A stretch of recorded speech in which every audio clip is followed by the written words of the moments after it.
goes back to when we do our projects, we try to identify some people who are going to be key champions and key dissenters or resistance, and make sure that they get some extra TLC and good support during the project. So anybody who's going to be those champions, they get a little bit of extra support to be a key stakeholder. They get involved in the project early and they get some extra training. They can be that ear to the ground to help us kind of tame some of the dissenters as well. And I think just looking at simplifying it at a higher level for the organization, we really want to help the get the resistance in favor of these changes as well.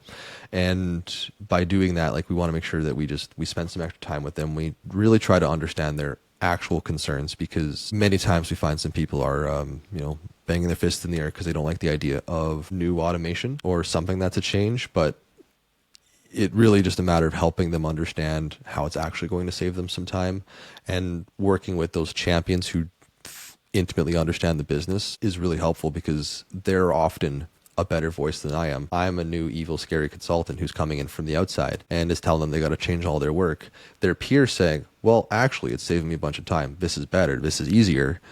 I find is way more successful.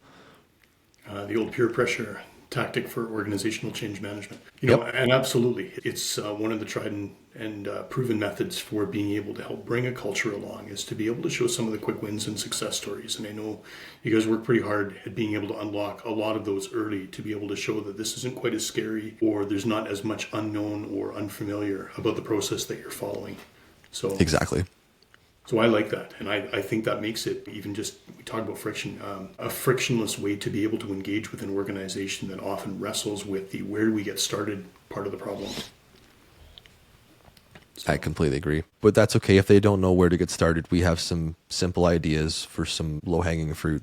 I'm going to once more revisit that time off request suggestion on is a very common process most organizations see, and in at least Alberta, where I live, every employee is legally entitled to some sort of time off. So everybody's going to touch it at one point.